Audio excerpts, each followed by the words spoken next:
Hey, you found us in the right place. Welcome into the Cronkite Sports Studios here in downtown Phoenix. I'm Nick Batters, and the man next to me, that's Spencer Hardenberg. And Spence, we spent a lot of time behind the scenes. Great to finally get on camera with you. Hello and welcome into Devils in Detail headquarters here in downtown Phoenix. And for the last time this season, that's Ethan Schmidt. I'm Nick Batters, and Ethan, let's wrap up this Arizona State hockey season. To make things even better, the men's lacrosse team just pulled off a big upset, and we'll dive into the history behind the veteran coach that is heading one of the country's top women's tennis programs. All that and more, Cronkite Sports Live starts right now. Shifting from the outfield to the infield now, junior Andrew Snow has been the team's starting second baseman the past 2 years, but with the addition of redshirt senior transfer Jackson Williford, who we'll get to in a little bit, Snow will be shifting to play third base and is expected to man the hot corner most of the season. Shortstop is the most interesting position battle, in my opinion, with the addition of freshman Carter Aldretti, who has swung a hot bat leading up to opening week, and sophomore Jeremy McEwen entering the picture too. Awesome. Thank you very much for all of your insight, Paige.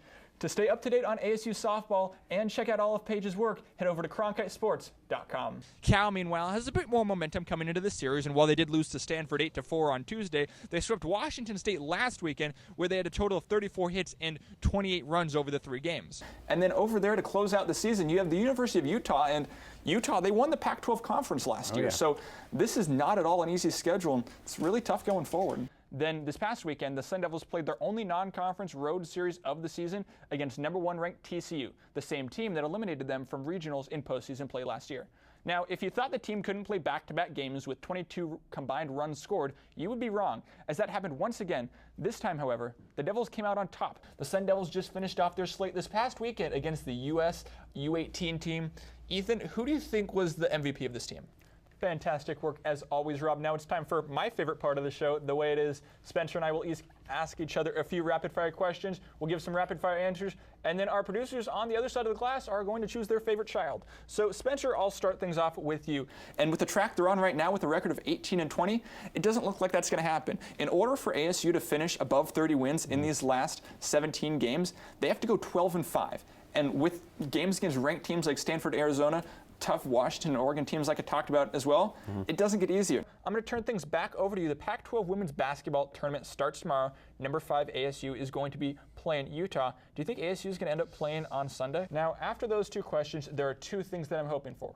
One, I'm hoping that Spencer's little act of being producer's pet doesn't help him. And she's lovely. She's lovely. Come on. I'm not going to argue that, but I'm also hoping that we see a little Oscars magic here, and camera turns on you and it turns out to be false. So, Marcella, what do you have for us? ASU's interlocking AS is a clean insignia, and when raised to provide depth, like with the stitching on a hat, it looks even sharper.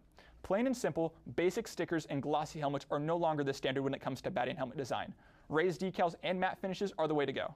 I commend ASU baseball for making the switch, and that's the way it is. Again, this is the last time we'll be here this semester. The Arizona State hockey season has come to a close. He's Ethan Schmidt. I'm Nick Batters. We want to thank you for following all of our Arizona State content for the hockey team this season. If you want to check out any more, head over to devilsindetail.com. Have a great day.